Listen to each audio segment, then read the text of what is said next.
I wish it wasn't true, but finances can be a major marriage killer. The number of marriages that I've seen destroyed by money are way too many to count. Not having enough money or being in debt, it's a major stressor, and it puts a lot of stress on a marriage. Not only that, but managing money together goes hand in hand with trust.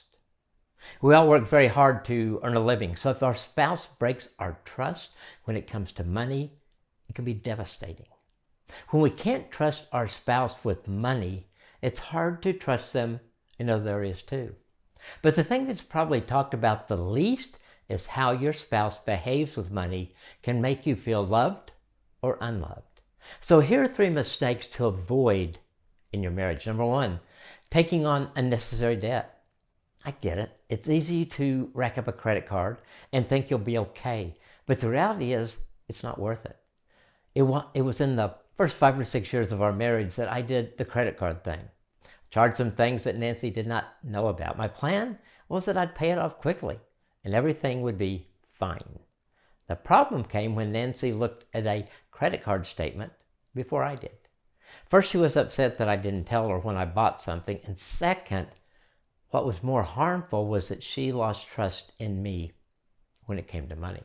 We worked it out over time, but I learned to always be upfront with her about our finances. So if you and your spouse are stressing about money and living outside your means, it's hard to connect. It's hard to make time for intimacy. It's hard to take time to enjoy each other. And if you aren't in debt now, great. Stay that way. If you are, it's time to work towards getting out of debt and dropping that unnecessary stress. But I don't want to just say that. I want to actually help you get out of debt. So stay tuned for a real help. I've got a free budgeting class that will help you get out of debt, and I'm going to share that in just a minute. Number 2, lying about money in any way, big or small. To be honest, if you told me you'd never lied or withheld the truth about money to your spouse, I don't know if I'd believe you, because we're all guilty of this. But it needs to stop. It's imperative that your spouse trusts you.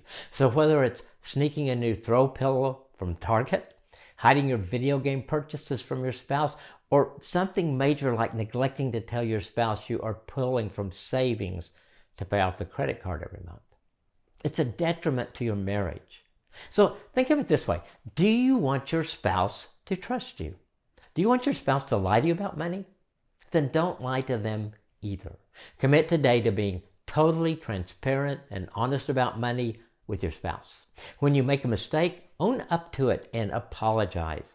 That takes swallowing your pride, but the benefit is that you will build trust with your spouse by being honest about what you've done, instead of just throwing away that valuable trust that you have. The third way, not considering each other's needs and desires when it comes to money. So does your spouse feel like you consider them when it comes to money? Or are you being selfish with your money decisions?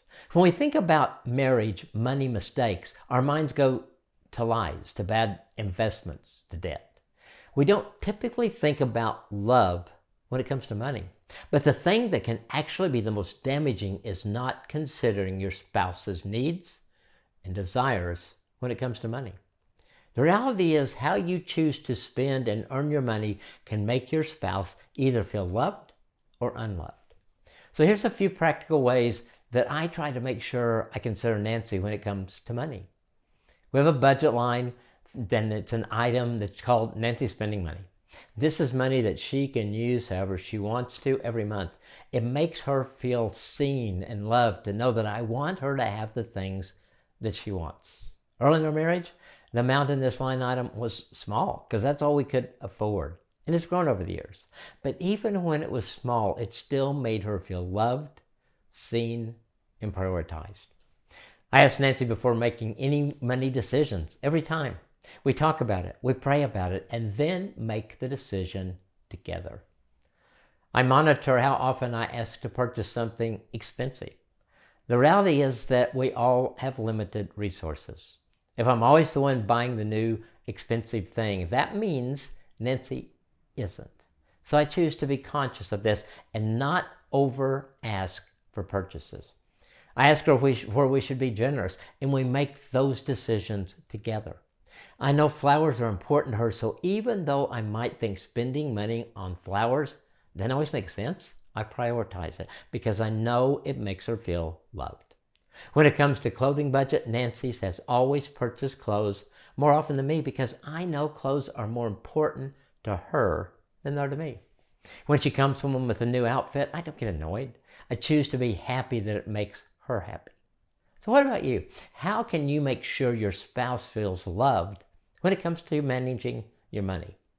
Where can you be less selfish with your money and more generous with your spouse?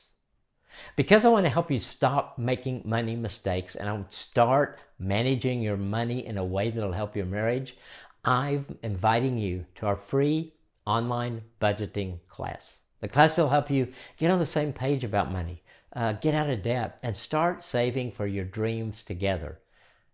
The class is taught by my new good friends Dave and Kay Onick, and what I love about this class is that it's specific to married couples. And they are believers, so every piece of advice they give to you is biblically based. So check out the course in the description of this video today. I'd love for you to do that.